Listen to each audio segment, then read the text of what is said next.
Hoy el tango y su historia, la historia del tango con Daniel Alfredo Dalto. Daniel, bienvenido, ¿cómo te va? Hola Gustavo, ¿cómo estás? Buen día para vos y para la audiencia de Radio Chascomús, un gusto. Bueno, contame cómo está el día allí en La Plata. Muy lindo, vamos a tener una jornada, diría yo, a la tarde casi primaveral, ¿no? Como fue ayer, Ajá. así que como para disfrutar. Bueno, y también para disfrutar lo que tiene que ver con el tango enigmático. Sí, bueno, así lo han titulado algunas páginas. Y esto tiene que ver, como venimos anticipando desde que el lunes ustedes lo pusieran a consideración de la audiencia con la voz de Jorge Vidal, este tango que tiene su historia y que, bueno, nos lleva en esa historia a tratar de entender primero quién ha sido el autor o los autores, y también quién ha sido Ivette, en definitiva, porque los tangos siempre nacen por inspiración de algo, ¿no? Y esto es indudable, que la particularidad de que diga Mademoiselle Ivette nos lleva inevitablemente al tiempo en donde estuvo Pascual Contursi viviendo en París, y que debe de haber estado inspirado en alguna de esas bellas mujeres que la noche parisina los convocaba. Bueno, yo tengo ante mi vista, esto lo digo a la audiencia y a vos y a Miguel y a Marquito Cardoso, tengo ante mi vista una copia de la tapa de la partitura, ¿no es cierto?, del Sí. tango Ivette, que dice tango de Costa Roca y letra de Pascual Contursi, y un tango para piano. No hay ninguna dedicatoria, como era muy habitual en las partituras, y en cambio en una partitura con la letra de Pascual Contursi del año 1919 es donde constan allí los datos más completos, diríamos, que no es la que yo tengo ante mi vista, en donde aparece esto que yo te mencionaba de la dedicatoria a Mademoiselle Ivette, editada por los hermanos Breyer, que tenían una librería e imprenta muy importante en la calle Florida. Y bueno, ahí aparecen los autores, y dice música de Costa Roca, todo junto, sin ningún guión, Ajá. y el sello del autor Augusto Berto. Se tiene conocimiento que la firma Breyer Hermanos estuvo depositado allí en ese lugar un documento fechado en el año 18, donde se certifica que el señor Julio A. Roca, en representación del rubro Costa Roca, vende los derechos del tango Ivette al señor Augusto Berto en la suma de 50 pesos. Y después hay otro documento emitido años después por la Sociedad de Autores y Compositores que avala esa transacción con la condición de que sigan manteniendo los nombres de Costa Roca como autores de la obra, puntualizando que deben separarse con un guión. Bueno, esto explica el porqué del sello de Augusto Berto en la partitura de 1919. ¿Quiénes son Costa y Roca, autores de la música? Y ahí hay historiadores que difieren, naturalmente, quién era uno y quién era otro, y todos los que hacen referencia a quién es esta dupla pueden llegar a tener razón. Por eso el tango es enigmático. Por ejemplo, José Govelo, en el libro Tango, un siglo de historia, que editó, valga la redundancia, editorial Perfil a fines de los 70. Cuando Contursi marchó a Montevideo, allá por 1914, con su guitarra, después de estar, él nació en Chivilcoy, Pascual Contursi se vino a vivir a San Cristóbal, en Buenos Aires, trabajaba de zapatero, cansado de eso, decidió, en la inspiración, como buen bohemio que era, cruzó el charco y se puso allí a canturrear lo que existía en ese momento como música, llamémosle tango entre comillas. Bueno, se quedó allá en Montevideo en su primera parte hasta 1917, y estos versos de Ivette eran de un tango para piano que estaba firmado por Costa y Roca, como vengo señalando, pero que muchos dicen, incluyendo Govelo, que fue escrito seguramente por José Martínez, que en ese momento era pianista de un quinteto que tenía Francisco Canaro, es decir, actuaba circunstancialmente con la orquesta de Francisco Canaro. Otro autor, Orlando del Greco, en Carlos Gardel y los autores de sus canciones, comenta en el final de un texto que Augusto Berto reclamó como suyo, el tango Ybet, que es uno de esos primeros tangos, como venimos señalando, que graba Gardel y que eran los apellidos de Costa y Roca los autores. Otro libro que hace referencia a la vida de Pascual Contursi, y esta para mí es un poco más relevante, escrita a comienzos de la década del 80, además de hacer una interesante biografía sobre Pascual Contursi, reproduce la letra del tango Ybet, señalando que la música es de Enrique Costa y Julio Roca, y la letra naturalmente de Pascual Contursi. Ahora, luego agrega un comentario del historiador Adolfo Sierra, que dice que en la confitería de Medrano y Rivadavia, sí, había allí, sí, una confitería que se reunía con gente de Tour, músicos y amigos. Bueno, dicen que ahí José Martínez compuso el tango Ybet, que firman Costa y Roca, que eran dueños del local, a quienes los autores, diríamos de alguna forma, le pagaron con la entrega del tango escrito las deudas que mantenían por el juego y por las copas. Mirá vos. Esta afirmación de Sierra es que la confitería mencionada no era precisamente de las personas mencionadas, que eran de Feldman y Rodríguez, fundadores del negocio allá por 1884 y que lo reformularon en 1920. Y eso está señalado inclusive en una crónica que hizo el diario La Nación allá por septiembre del 84. En Historia Artística de Carlos Gardel se señala que el tango fue grabado por Gardel en 1920, que efectuó 2 tomas matrices, y que como autores aparecen Enrique Costa, Julio A. Roca por primera vez y Pascual Contursi. Por eso sigo con el tema del enigmático. Fíjense ustedes cómo voy recorriendo historiadores con opiniones que pueden ser cercanas pero no iguales, no idénticas. Acá con respecto a otro historiador, Fernando Azuancao, El tango y sus circunstancias, 1880-1920, hago mención precisamente para que se sepa desde qué bibliografía aparece justamente esta historia, dice que el rubro Costa Roca, que Costa no es en realidad, como yo te mencionaba recién, Enrique, sino Emiliano Costa, y que en 1915 formó trío con Manuel Anzoátegui y el reconocido Osvaldo Fresedo. No dice qué instrumento tocaba, yo tampoco aquí puedo dar con certeza afirmación a lo que él menciona.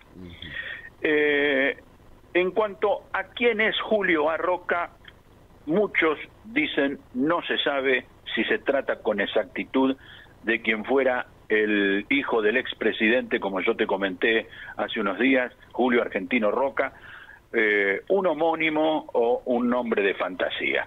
Pero para el bandoneonista Chula Clausi, conocido, asegura que el tango es de José Martínez, que se lo regaló a Julio Argentino Roca, hijo del expresidente, y que este luego lo vendió a Augusto Berto.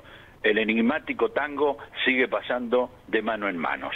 El hijo, como ya he mencionado también en alguna ocasión, del general Julio Argentino Roca, se llamaba igual. No me quiero meter ahora en una discusión política, pero todos sabemos que Julio Argentino Roca tuvo el poder en la Argentina casi por 3 décadas, cosa que parece un mal de la política argentina. Pero no me quiero detener en eso porque en todo caso sería harina de otro costal. Pero sí que Julio Argentino Roca fue el vicepresidente en el periodo 1932-1938 de Agustín Pedro Justo por el Partido Demócrata Nacional, que antes era el Autonomista Nacional. Y tiene, diríamos, ese hecho tan conmocionante que es el tratado con Inglaterra Roca-Runciman, y además se lo comenta que era un dandy, un bohemio, diríamos un despilfarrador de dinero. Con todo esto que he dicho, Gustavo, y no obstante las dificultades propias del tiempo transcurrido, la investigación develó algunos aspectos de este enigmático, y se puede decir que, pese a que se sabe a ciencia cierta quién era Julio Argentino Roca, mencionado ex vicepresidente argentino, que estuvo en realidad involucrado en la obra, porque a tal punto de tener la facultad para poder venderla, es decir, cuando él la vendió en esos 50 pesos a los que yo hacía mención. También acá se puede confirmar que Costa y Roca nunca fueron dueños de la mencionada confitería de Medrano y Rivadavia. Y respecto a si José Martínez fue el inspirador y compositor, diría yo que no se podría descartar, porque quien lo menciona es Chula Clausi, un bandoneonista de jerarquía y que, hasta donde vivió pudo haber sido absolutamente cierto que haya sido así.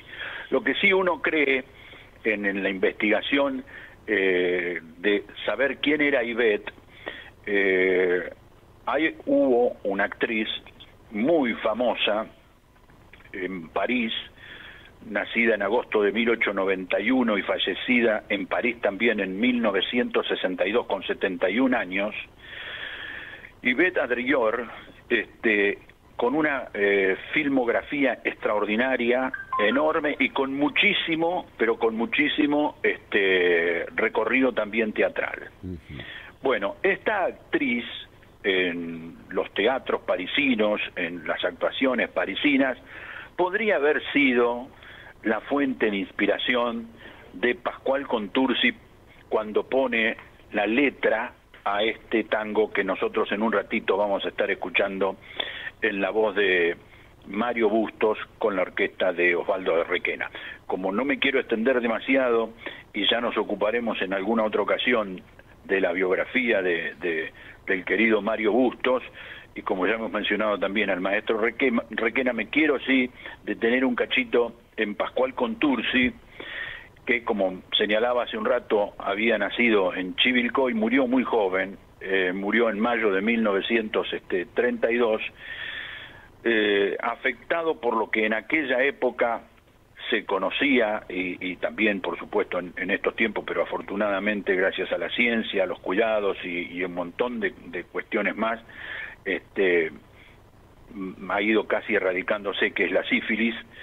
Él, esa enfermedad lo llevó a tener una demencia, y quien le dio una gran mano, extraordinaria mano, fue su íntimo amigo, Carlos Gardel, quien lo hizo regresar de París para que pudiera ser atendido en Buenos Aires, pero que lamentablemente aquí murió.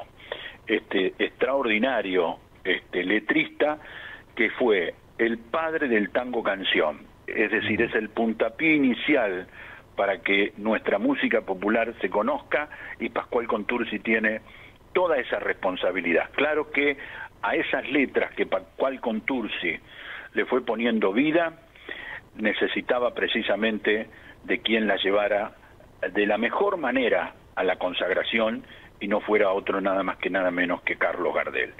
Desde Lita, el tango canción para piano de Samuel Castriota, que se fue transformando en Percanta que me amuraste, para ser convertido por Carlos Gardel, según cuenta la historia, en Mi Noche Triste, que es el primer tango canción que graba Gardel y que canta, y que se convierte en el paladín del lanzamiento de nuestra música popular. O sea, esta Ivette que hoy vamos a escuchar, y que es el tango enigmático, lo de enigmático tiene que ver por toda esta historia que he estado contando, en quienes fueron acreditándose las autorías de dicho tango, y también, por cierto, las particularidades de cada uno de ellos. Siempre yo trato de situarme en el momento y en el tiempo en que esto se narra, ¿no? Claro. Estamos hablando de los comienzos de 1920, entonces todo aquello también suma porque queremos sintetizarlo en el aire, en este caso de Radio Chascomús, y lo tratamos de hacer de la mejor manera posible en el sentido de recabar toda la información que tengamos a disposición precisamente del oyente y nuestra, para tener un poco más de claridad. No dejaba de ser absolutamente curiosa la historia de este tango, por eso que cuando me lo mencionaste el lunes, yo lo asocié a Julio Argentino Roca, el hijo del presidente argentino y el vicepresidente, y toda la historia que había al lado de él. Nosotros lo vamos a escuchar con la historia particular de Pascual Contursi, ¿no? Como te señalaba. Si te parece, Gustavo, como cierre de esta columna, sí, en esta mañana de jueves, a Mario Bustos, este gran intérprete, este gran cantor, que yo ayer te señalaba, supo mostrarse con extraordinaria afinidad y por sobre todas las cosas una gran intérprete, en la orquesta, sobresalió en la orquesta del maestro Juan D'Arienzo, pero que también su etapa solista ha sido de consagración. Y aquí lo vamos a escuchar con la orquesta de Osvaldo Requena. Presentalo. Bueno, dicho entonces esto, la historia tan particular del tango enigmático, y gracias a Miguelo, y gracias a Marquito Cardosos, y gracias a vos, y también a la audiencia por tolerar y soportar estas historias, vamos a escuchar Ivette con Mario Bustos y la orquesta de Osvaldo Requena. En Radio Chascomús, de lunes a viernes, escuchás La Mañana de AM 1520. Toda la información local, zonal y provincial, en el programa con mayor audiencia regional. Sumate vos también. Bueno, 10 de la mañana, 33 minutos. Bueno, Daniel, ya para la despedida, ¿cómo te hizo trabajar Miguelo, no? Para poner este tango y yo decir que era un tango enigmático, que no lo conocía, tuviste que buscar, y buscar, ¿eh? Sí, repasar porque, bueno, como te fui sintetizando, los historiadores van buscando en la recopilación de nuestra vida tanguera demasiadas controversias, y bueno, todas esas controversias hay que tratar después de documentarlas. Entonces, bueno, fue interesante, a mí el recuerdo me llevó para el lado de la política y de ahí, naturalmente, con todo lo que fui contando. Y después el cierre, musicalmente hablando, ya con el gran Mario Bustos, que murió a comienzos de los 80, y como bien decía hace un ratito, bueno, un cantor extraordinario que con Jorge Valdés formó una dupla bárbara en la orquesta del maestro Juan D'Arienzo. Que lo estaremos recordando en próximos programas. Daniel, seguramente. Gracias por este contacto, que tengas una buena jornada. Lo mismo para ustedes, gracias, muy amables. Bueno, Daniel Dalto, la historia del tango, el tango y su historia, 10 de la mañana, 35.